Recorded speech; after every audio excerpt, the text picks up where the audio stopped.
Welcome to the Introverted Servant Leader podcast, a show dedicated to empowering purpose-driven women in corporate leadership to amplify their impact and influence. I'm your host, Sharissa Sebastian Deppen, a leadership and executive coach with over a decade of experience who guides introspective leaders in harmonizing personal aspirations with professional success. In each episode, we'll have thoughtful conversations about leadership, making decisions, embracing growth, and maintaining work-life balance while leading with quiet strength. We're so glad you could join us. Let's redefine leadership together. Let's talk burnout. Oh, that's a heavy topic, right? That's a tough one.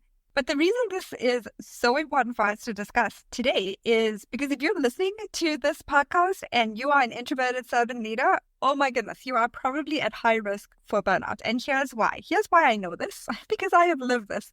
And so I'm for sure, I identify as an introverted servant leader. And so by that, I mean that I care a lot about, people and making sure that they're taken care of and all of those things. So if you're listening to me and you identify with the term introverted servant leader, you're probably very much like me in that way. And that you care a lot about your team. You care a lot about the people around you. You take that responsibility that you have very, very seriously. And because you're an introvert, a lot of times it's easy to internalize that, maybe not share as much, or not seek support in that way in terms of just making sure that you have the right support in place to be able to help you to navigate through this. It's not your natural tendency all of the time, right? So one of the things that leads to, though, or that it can potentially lead to, is burnout.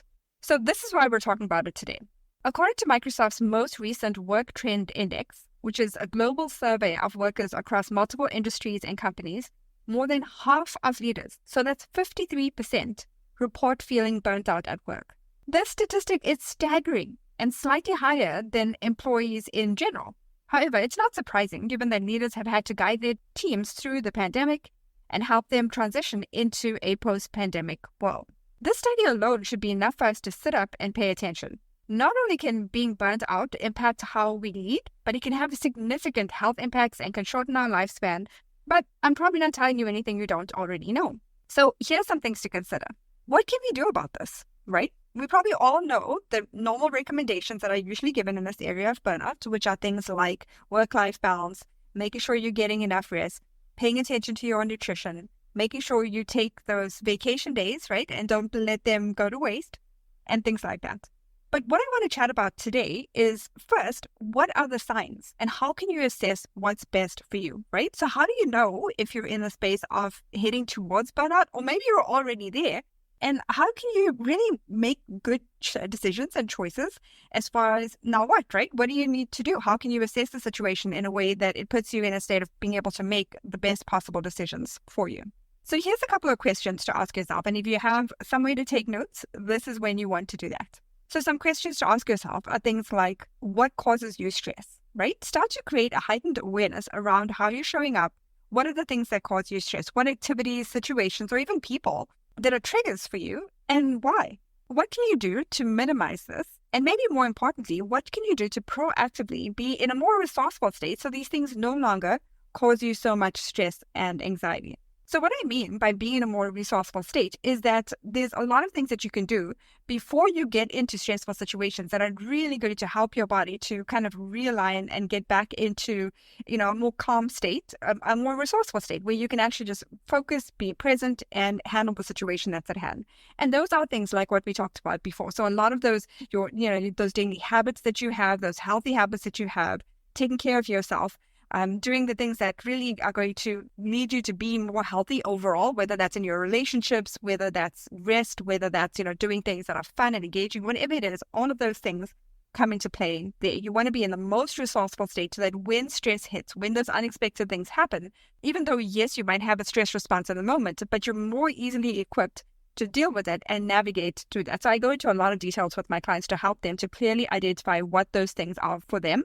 And sometimes it's patterns that they don't even notice, or things that have happened in their past that impact and influence how they show up, right? So you want to make sure you're doing that work. And having said that, I highly recommend working with a coach or a therapist or someone what's going to help you pinpoint the greatest sources of stress and overwhelm.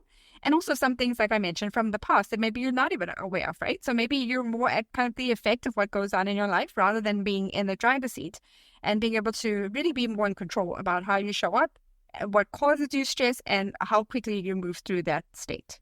So the other aspect of this is boundary setting, which is a big topic in itself, right? Now we'll definitely get into more details in another episode. So for now, think about the 1 to 3 things that you need or that need to happen for you to avoid or get out of burnout, right? So if you feel like you're already in burnout, or whether you're trying to avoid it, what are 1 to 3 things that need to happen in order for you to either prevent it or for you to move through it as quickly as possible? And what's the one thing, just one, pick one thing you can do today to get you moving in the right direction. That could be a very small next step, right? And also start with being aware of what triggers you, aware of what causes you stress, aware of the things that are happening in your environment that are either helping you or that are hurting you in some way, so that you can start to see where you need to make those adjustments. So with that, and as we wrap up, just know that I'm rooting for you and you've got this.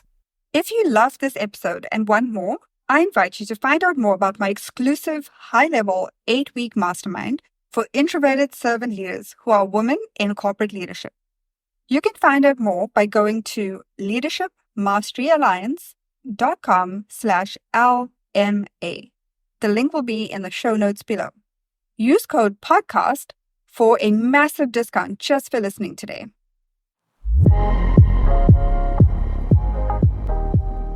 That's all for this episode of the Introverted Servant Leader podcast.